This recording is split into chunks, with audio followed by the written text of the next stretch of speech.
그러니까 이거를 발견을 해서 이게 작품에서 어떻게 효과가 미치는지 그냥 문자 그대로 해석을 했던 것 같아요. 작품에서 이거를 효과를 미치는지도 중요하고, 네. 그것이 내 인생에, 나에게 어떻게 이것이 미치는지. 내가 글을 많이 쓴다면, 이것이 내가 쓰는 글에서 어떻게 이것이 나한테 발견의 효과는 무엇인지. 그러니까 굉장히, 아, 저 작품에서 전체 작품에서의 발견의 효과만 생각을 했었어요, 지금까지. 문제를 풀 때는 작품에서의 발견의 효과지만, 네, 특히나 글을 쓰는 사람이 이런 문제를 푼다고 하면, 네. 내 글에서는 어떤 발견의 효과를 낼 건지, 내가 이 세상을 살아가는 이 모든 행위들, 내가 하루에 아침에 일어나서 다시 잠들 때까지의 그 모든 행위들과 행동들이 다 사실은 내가 쓸 수 있는 글하고 연결된 거거든. 그래서 오늘 그 얘기를 좀 해볼 거야. 그래서 발견의 효과가 무엇인지 두 작품 이상을 대상으로 비교 대조해서 논의하시는데, 우리가 두 작품이 난소공하고 거미 여인의 키스지. 자, 우선은 내가 좀 읽어보고 번갈아 가면서 읽어볼게. 난쟁이가 쏘아올린 작은 공과 거미 여인의 키스는 둘 다 말하자면 사회의 밑바닥에 있는 세상으로부터 따돌림을 받은 인물들의 이야기를 다루고 있다. 그래서 소외계층에 대해서 이제 얘기를 하겠다라고 너가 얘기를 했고, 난쟁이가 쏘아올린 작은 공에서 난쟁이는 신체적 조건을 가진 아버지가 있고, 자, 신체적 조건이라는 것은 여기서 키가 작은 난쟁이를 말하는 거지.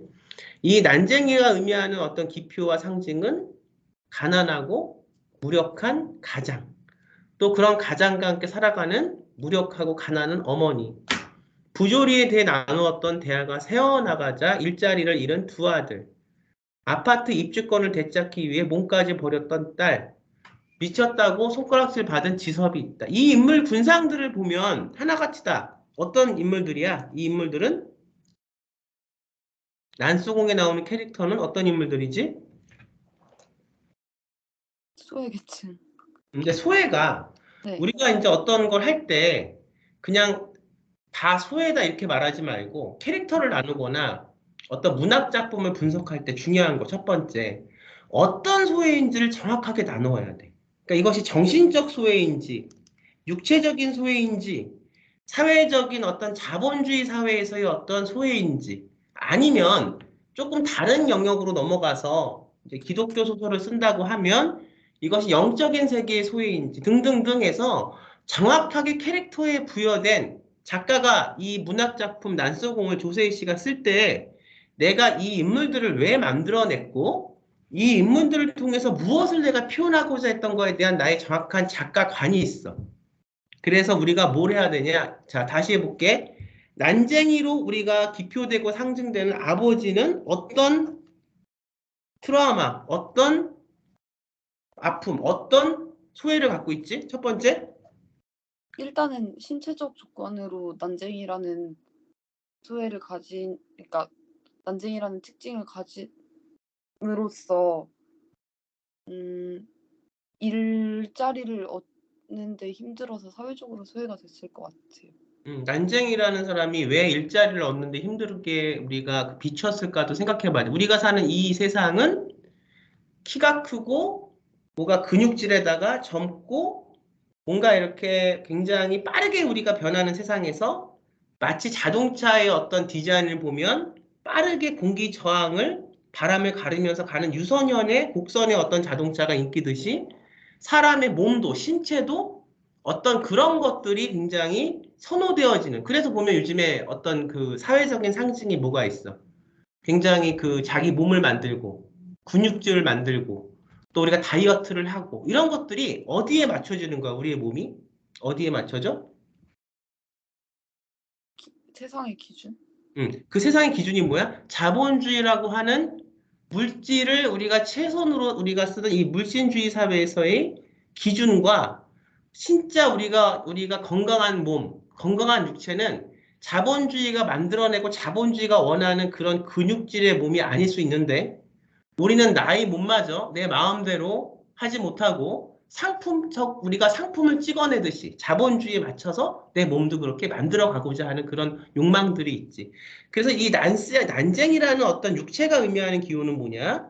굉장히 이 세상에서 자본주의 사회주의에서 어떻게 뒤떨어지는 삶, 여기서 굉장히 성공할 수 없는 삶, 처음부터 루저로 태어난 삶을 우리가 표현할 수 있는 그런 하나의 기표가 되겠지.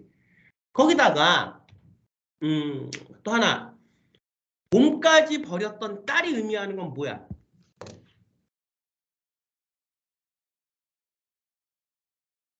이것도 자본주의 사회에서 되게 도태된 거를 의미하는 것 같은데 음. 뭔가 개개인이 소중하게 여기는 어떤 성적 자유 같은 것도 자본주의 세상에서 좀 무력해지는? 우리가 순수하다는 거, 파인하다는 거, 이 순수하다는 것은 결국 뭐냐? 아무것도 다른 것이 들어오지 않은 나의 어떤 파인한 상태, 굉장히 내가 내 자신을 잘 평정하고 내가 내 자신이 잘 안정적인 상태로 있는 그 파인. 어떤 사람한테는 순수라는 것이 중요해. 다 중요할 수 있고 또 어떤 사람한테는 근데 중요한 게 뭐냐? 이 자본주의는 나의 사람의 몸까지도 그렇게 바꿔놓지. 그 다음에 또 사람이 갖고 있는 정신적인, 육체적인 그런 어떤 순수라는 것도 자본주의는 어떻게 들어와서 흔들어버리고 희석해버리지. 그러니까 결국 자본주의의 어떤 삶에서 1970년대를 배경으로 한 소설의 어떤 그 패러다임을 보면 한창 이렇게 물신주의가 항상 이렇게 뭔가가 발전되고 항상 뭔가가 빠르게 우리가 성장되는 그런 어떤 산업화 시기에 어떤 걸 했기 때문에 이 빠르게 성장하는 것은 인간들이 갖고 있는 사람들이 갖고 있는 내 자신이라고 하는 것들을 자꾸만 놓게 만들고 어떤 다른 것에 자꾸만 편입되게 만드는 그런 속성이 있다는 거지. 자, 그런데 거미 여인의 키스는 뭐 성소수자, 즉 자기를 여자로 인식하는 몰리나와 세상의 흐름과 반대되는 정치적 사회에 잡혀온 발렌틴이 있다. 그랬어. 근데 우리가 이제 읽을 때 이 거미 여인의 키스에서의 뭔가 뭐 어떤 그 성소수자뿐만이 아니라 여기서의 뭔가 이렇게 그 사람들을 가면을 쓰게 만들거나 아니면 내가 내 자신이 되지 못하게 만드는 것들은 뭐가 있었나? 그 장치들은.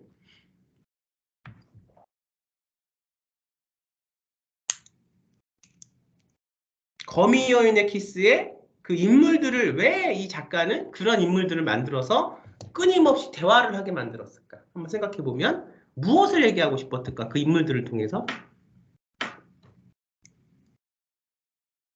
어떻게든 외부에 억압이 있었다고 생각을 해요. 그 두 인물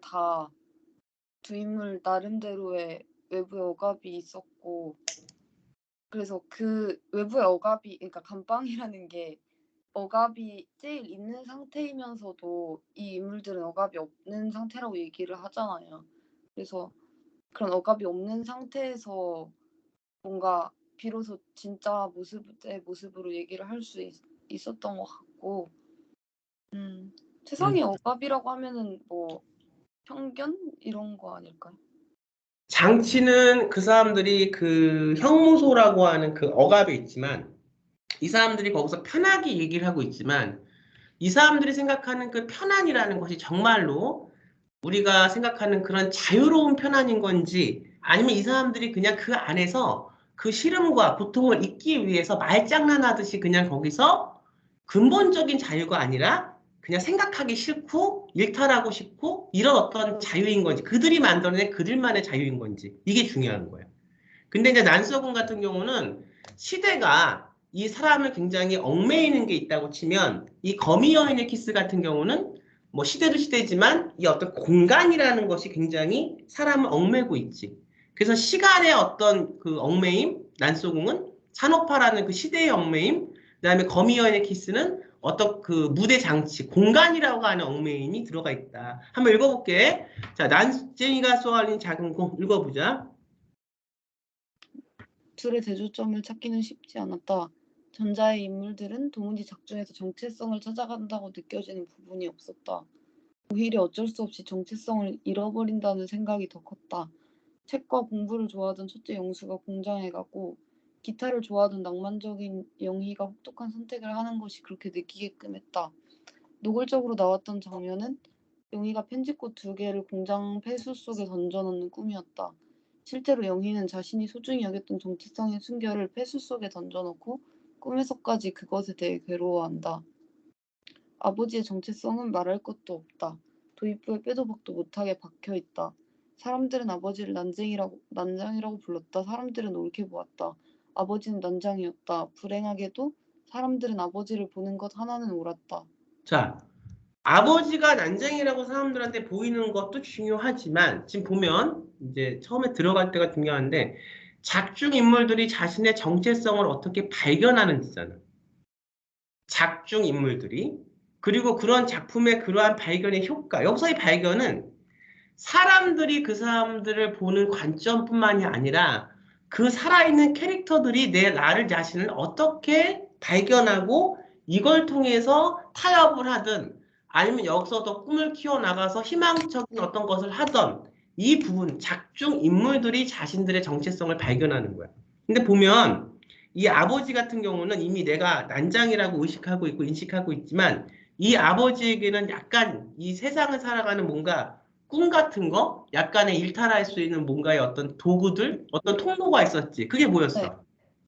책, 또, 지섭이라는 사람, 또, 그리고 달, 달이라는 뭐 이런 것들. 달. 근데 그 아버지가 갖고 있는 기표와 상징. 나는 난쟁이야. 이 난쟁이는 키뿐만이 아니라 사회적인 등급, 물질주의라는 이 자본주의 사회에서의 등급도 나는 노동자 등급이야.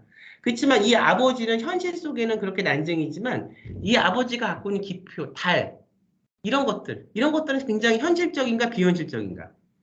비현실적이죠. 비현실적인데 그거를 갖고 이 사람은 거기에 자기의 희망과 어떤 꿈을 투영하면서 이 현실적인 자본주의를 탈출할 수 있는 뭔가를 좀 빠져나갈 수 있는 어떤 그런 통로를 마련해 두고 있는 거지. 이것이 우리가 그냥 전체적인 기표에서는 꿈이라고 한번 얘기를 해볼게. 희망이라고 얘기를 해볼게. 근데 내가 오늘 이 수업을 통해서 이 문제도 같이 풀지만 지금 작가인 우리 강한조연 양한테 가리키고 싶고 얘기하고 싶은 건 뭐냐면 내 희망과 내 꿈이 과연 현실적인 것인가?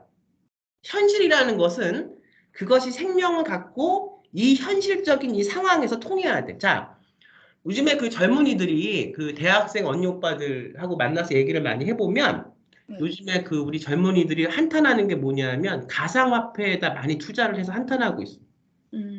가상화폐는 사실은 뭐 일론 머스크가 분위기도 만들어냈고 뭐 이런 게 있었지만 아무튼 가상화폐는 가상의 돈이야. 문제는 진짜 실제 돈을 내가 나가서 빵도 사 먹고 커피도 사 먹을 수 있는 실제 화폐를 가상의 세계에 올인했다는 데가 문제가 있는 거지. 진짜를 가짜로 바꾼 거야. 근데 진짜라는 것은 살아 움직이고 여기서 내가 만질 수 있고 맛볼 수 있고 나랑 같이 동시대를 같이 살아가는 게 진짜야. 그런데 여기서 지금 아버지가 한 어떤 그런 달이라고 하는 어떤 그런 상징과 그 다음에 뭐 거미 여인의 키스에서 보이는 그런 사람들이 여러 가지 어떤 뭐 욕망들 이런 것들이 과연 진짜 이 세계 이 어떤 뭐 감옥을 나와서 탈출을 해서 진짜 사람들과 소통할 수 있는 그런 어떤 생명력이 있는 그런 어떤 꿈이었는지 아니면 그냥 꿈만으로서 그것이 꿈만으로서 그냥 꿈을 위한 꿈이었는지 여기에 대해서 잘 생각을 해볼 수 있어야 되고 그 다음에 어떻게 하면 내가 갖고 있는 꿈이나 비현실적인 어떤 그런 것들이 이 현실 안에서 살아 움직이면서 현실에 통용이 되는가 여기에 대해서 오늘 생각을 해봐야 돼. 이것이 이제 글을 쓰는 사람이라면 조금 더 생각을 해봐야 될 문제야. 계속 읽어볼게. 자, 그래도 서부터 읽어볼게. 그래도 아버지는 달에 가고 싶다는 소망을 품으며 그래도 아버지는 달에 가고 싶다는 소망을 품으며 또 다른 꿈을 품는가 하지만 결국 자신의 정체성인 난쟁이의 모습 그대로 굴뚝 안에서 죽게 된다. 자, 그런데 아버지는 정말로 달에 갔어? 아니요. 굴뚝에서 죽었어요. 이게 현실이에요. 그러니까 그냥 내가 탈출을 위한 일탈을 위한 어떤 허상적인 꿈은 사실은 나를 한 단계 더 성숙시키지는 못한다는 거예요. 물론 이거 결과가 안 나왔어. 성숙이 안 됐어도 그걸 위해서 치밀하게 싸우고 노력하는 과정에서 성장이 될 수 있지만 어쨌든 이 인물들의 공통적인 면이 뭐냐, 이 인물들이 느끼는 정체성이 뭐냐는 것은 내가 여기서 뭔가 만족을 못해.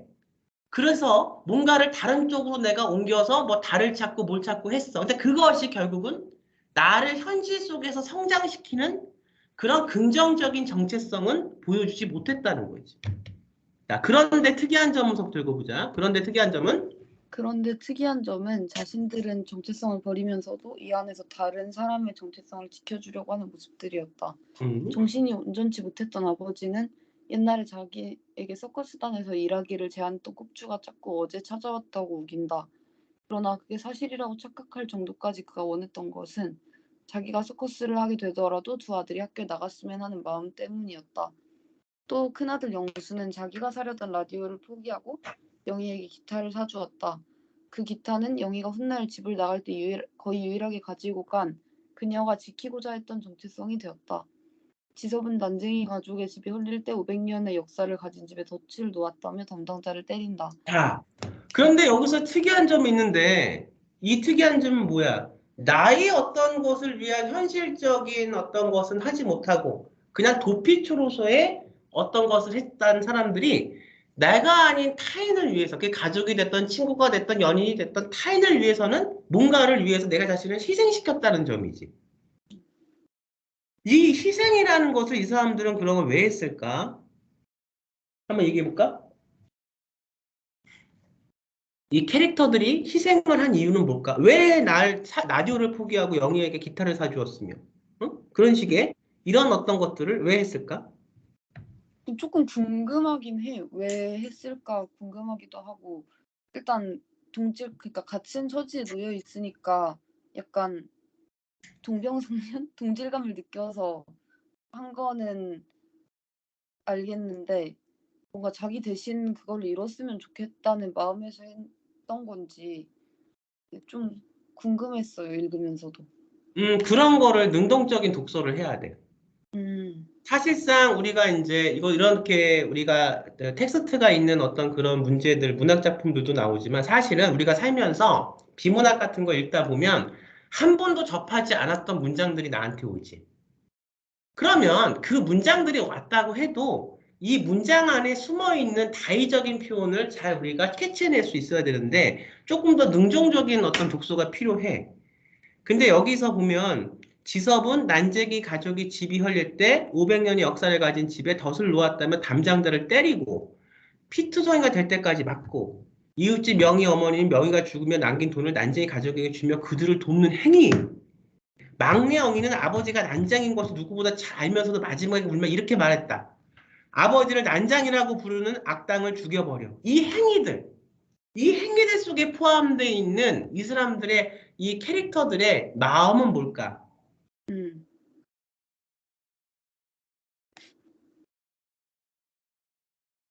그 사람들이랑 자기를 좀 동일시하는 것 같아요. 그래서 그 사람들을 지키면서 자기도 같이 지켜진. 봐봐. 이 문제 자체가 작중 인물들이 자신들의 정체성을 어떻게 발견하는지지. 네. 그리고 작품 하나 우리가 캐치하고 작품 전체 작품의 그러한 발견의 효과지. 자, 그러면 이 인물들이 나가 어떤 현실에서의 뭔가를 내가 돌파하고 희망을 갖기 위해서 했던 것들은 아니었어. 그냥 달을 좋아했고 이런 것들인데 이 인물들이 느끼는 그 어떤 심리를 따라가 보면 내가 이거를 해서 된다고 생각하는 사람과 안 된다고 생각하는 사람이 있지, 살면서.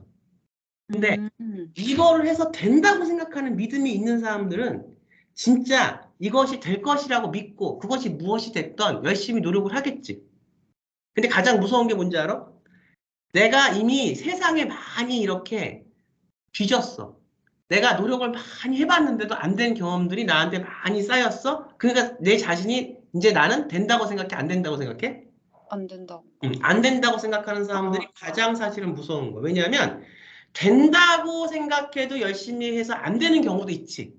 근데 이미 뭔가를 시작하기 전에 안 된다고 생각하고 시작해. 이 사람들의 무의식이 굉장히 큰 거야. 안 돼. 나는 안 돼. 하지만 그냥 안 되지만 이 세상을 살아가야 돼 하는 그런 행위 속에서 이미 이 사람들은 이것이 안 되는 쪽으로 자꾸 되게 돼 있어. 그런데 조금 더 들어가 볼게. 캐릭터를 분석하는 것도 굉장히 중요해. 작가한테는. 내가 안 된다고 생각하는 나. 자, 우리 그 조연이도 살면서 본인이 원했던 어떤 것이 있었다고 쳤을 때 꿈이 됐던 뭐가 됐던 어떤 저작 활동이 됐던 아무튼 뭔가가 내가 하고 싶은 뭔가가 있었을 때 안 됐던 기억들이 분명히 있을 거야. 사람은 다 실패한 기억들이 있고 그 실패를 잘 디뎌서 올라가는 사람은 성공을 하고 그 실패에 주저하는 사람은 그냥 거기에 주저앉지. 너가 뭔가를 하고자 했을 때 안 됐을 때 안 된 이유가 뭐라고 생각한 적이 있나? 그 이유를 한번 분석해 본 적이 있나? 음, 그게 뭐가 됐어? 문제였던 것 같은데. 어떤 거? 노력이 문제였던 것 같아요.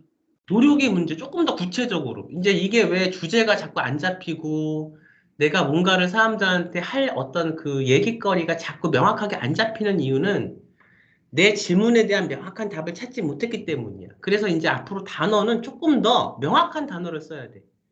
노력을 했는데 왜 안 됐어? 노력을 하면 될 수 있지.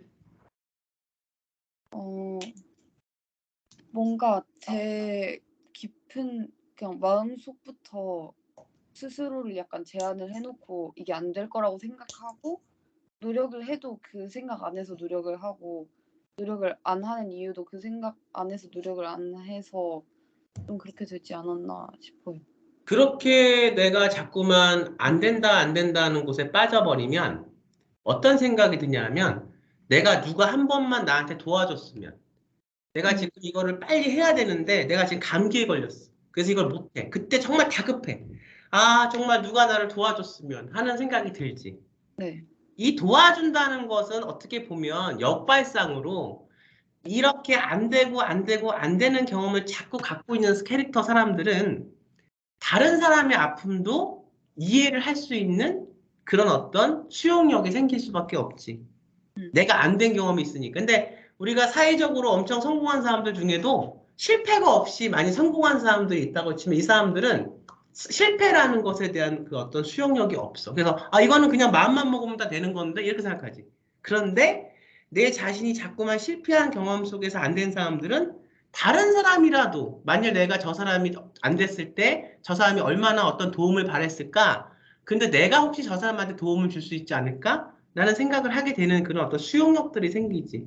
그래서 이 사람들이 갖고 있는 이런 어떤 남한테 도움을 주거나 이렇게 했던 행동들은 그것을 통해서 100% 다른 사람이 뭔가가 될 수 있을지는 없어도 내 간절함이 있었기 때문에 다른 사람도 이렇게 간절했고 그래서 내가 이 사람들을 내가 도와주고 싶다는 어떤 그런 어떤 수용력에 의해서 이런 도움하는 그런 어떤 행동들이 생길 수 있었을 거라고 나는 생각을 해. 그러니까 자꾸 능동적인 독서를 하려면 그 안에 것을 파고들어서 상황을 정확하게 인지를 해서 그 어떤 캐릭터의 어떤 그 감수성, 감정이 돼봐야 되는 거야.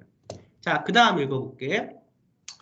그들이 지켜주고 싶었던 것은 무엇일까? 아이가 울면서 막내 영희가 아버지가 난쟁이라는 것을 알면서도 아버지를 난장이라고 부르는 악당은 죽어버려 라고 했던 거. 뭘 아버지한테 지켜주고 싶었을까? 이 영희에게 아버지는 슈퍼맨일까? 아니요. 그렇지. 약간 자기가 현실적으로는, 챙겨야 될 것 같은 그런 느낌인데. 현실적으로는 슈퍼맨이 아니었어. 그런데 이 세상에는 슈퍼맨인 아버지만 있는 게 아니야. 무엇이 크게 달라질까? 아버지를 난장이라고 부르는 악당을 죽여버린다고 해서 아버지가 난장이라는 사실이 달라지는 것은 아니야. 너가 쓴 대로 읽는 거야 지금. 나는 그들이 한 행동을 인간다운 최소한의 삶을 서로 지켜주고 싶었던 것으로 해석했다. 물론 좋아. 그런데 또 하나는 뭐가 있어? 이 안에? 영희가 이렇게 불렀던 이유는 뭐가 있어? 공감? 공감 또. 그리고 이 공감이라고만 하지 말고 어떤 이유 때문에 공감 이렇게 얘기를 할 수 있어야 돼. 그게 좀 더 논리적으로 가는 길이야. 어떤 이유 때문에 공감? 자신과 같은 처지에 있는 사람들에 대한 공감. 나도 언젠간 어머니가 돼서 물론 영희는 이제 뭐 어머니가 되겠지 아버지가 되진 않겠지만 내 부모의 모습이 바로 얼마 시간이 흐른 뒤 나의 모습일 수 있다는 그런 어떤 연민과 공감. 또 하나는 비록 난쟁이라 불리는 아버지라고 해도 이 아버지는 나한테 어떤 아버지야? 세상에서 가장 떳떳하고 가장 자랑스러운 아버지인 거지.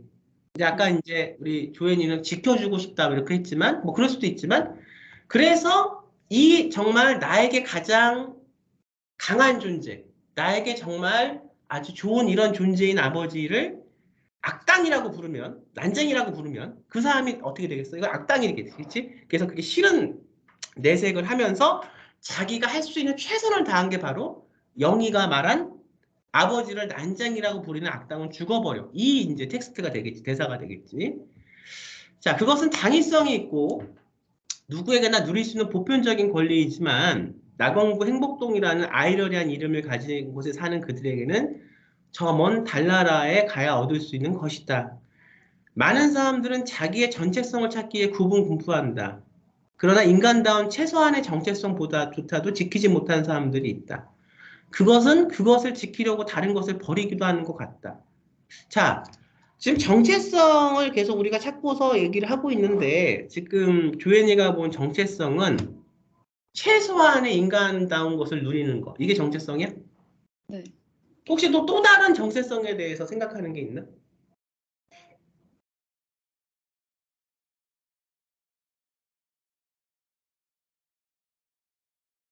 최소한의 인간다운 것만 누리면 내 정체성을 다 찾은 거야? 아니요. 세상적인 어떤 사회적 편견이라든지 아니면 자본주의라는 그 체계에서 되게 억눌려 있는 그런 것들에 대해서 자유로워지면은 그런 억압에서 자유로워진 상태가 진짜 정체성이 되지 않을까. 그런데 내가 한 가지 질문을 해볼게. 굉장히 자본적인 부분에서 굉장히 풍요로운 사람들. 옛날에 귀족들이 있었고, 뭐 옛날에 양반들이 있었고, 뭐 지금의 뭐 아주 상류층이 있다고 치면. 그러면 우리가 젊은 베르테드의 슬픔이라는 글을 보면 귀족들은 다 그러면 행복하겠네? 근데 근데 왜 자살을 하고, 왜 우울증에 걸리고, 왜 그렇게 높은 곳에서 추락을 하고, 왜 그럴까? 자본주의에서 자유롭다는 게 꼭 부자가 된다는 게 자유롭다고 생각하진 않고 응. 뭔가 조금 다른 것 같아요. 부자가 되거나 뭐 가난해지거나 이런 게 자유롭다기보다는 응. 그냥 그거가 변동함에도 변하지 않는 어떤 자기 고유의 무언가가 있을 거라고 생각을 하는데 근데 그게 뭔가 너무 심하게 약간 거기에 비중을 두고 있으면은 그런 거를 잘 찾지를 못하는 것 같아요. 사실 난쏘곤 가족만큼 가난해도 뭔가 그런 거를 잘 누리면서 사는 사람도 있을 거라고 생각하는데 좀 거기에 자기 정체성의 비중을 좀 두고 있는 게 아닌가 하는 생각이. 정체성이라는 것은 내가 나를 찾는 거야. 내가 누구인지 질문을 하고 내가 무엇을 했을 때 행복한지를 찾고 그걸 통해서 내가 앞으로 삶을 어떻게 행복하게 살아갈지를 찾는 게 정체성이지. 근데 지금 난소공에 있는 사람들의 정체성은 하나같이 자본이라고 하는 어떤 굴레에 너무 많이 국한돼 있고 이 굴레 속에서 충분히 내 자신을 찾을 수 있다고 생각해도 됐는데 이런 생각보다는 이 사람들의 정체성은 정말 그들 다 자본주의라고 하는 곳에 너무나 다 묶여 있다는 거지. 그래서 너가 찾은 단어가 노역을 하는 고된 삶은 노비제가 없어진 지금도 변함이 없다. 이렇게 얘기하고 있지. 아마 그는 더욱더 자신의 옥람에는 정의에서 벗어나기 어려웠을 것이다. 그래도 이 인물 중 유일하게 정체성을 지키는 것에 그치지 않고 발견한 사람이 있다면 나는 아버지를 꼽을 것이다. 많은 것들이 좌절됐지만 마지막까지 달나라를 향해 공을 쏘아 올렸기에. 자, 그랬어. 근데 내가 이제 문제를 낼게. 이렇게 썼지만 과연 이 아버지의 어떤 정체성의 발견이 아까 내가 처음에 물어봤던 것처럼 현실에서 통용되고 현실에서 이루어지는 그런 어떤 발견이야? 아니요. 이거는 어떤 거야, 그러면? 현실에서 이루어지지 않았다면 이것은 뭐야? 뭔가 다른 사람들은 그냥 이상적인 것조차도 꿈도 꾸지 않는다고 생각을 했어요. 그래서 약간 '먹고 살기만 하면 된다.' 아니면 '우리는 그냥 안 된다.' 이렇게 스스로 좀 제안을 했는데 아버지만이 "나는 이런 환경에도 이런 거를 꿈을 꿀 수 있다."라는 것만 해도 좀 의미가 있다고 생각해서 썼던 것 같아요. 여기서의 어떤 그 꿈의 의미는 뭔가를 현실적으로 돌파하고 내가 내 자신이 어떤 사람인지 찾아보자라고 하는 적극적인 개입보다는 여기서는 그냥 그나마 현실이 힘드니까 어떤 이것에 대한 어떤 달콤한 낭만적인 꿈을 꿔서 글로 잠깐 우리가 돌파구를 찾아보자. 하지만 이것은 진짜 어떤 정체성에 대한 발견을 찾기 위한 노력이 아니었기 때문에 이것은 답이 될 수 없어. 그래서 아버지는 그냥 굴뚝 안에서 삶을 마감할 수밖에 없었던 그런 캐릭터였고, 그런 캐릭터지만 자기 후대에서의 어떤 그 자식들은, 특히 영희는 아버지가 악하다고 말했던, 아버지가 난쟁이라고 얘기했던 그 사람한테 화를 내고 악당이라고 얘기할 수 없어. 다 이것은 뭐다? 현실적으로 적극적인 개입이 되지 않은 정체성의 발견이 될 수밖에 없었다. 이건 음. 정체성이라고 하기는 어렵다는 거지. 음. 여기까지 이해가 됐지? 네네. 그러면 잠깐 끊고 3분 있다 거미 여인의 키스 분석을 할게. 이렇게 하면서 글을 읽는 방법을 조금씩 배워나가. 잠깐 끊을게. 네.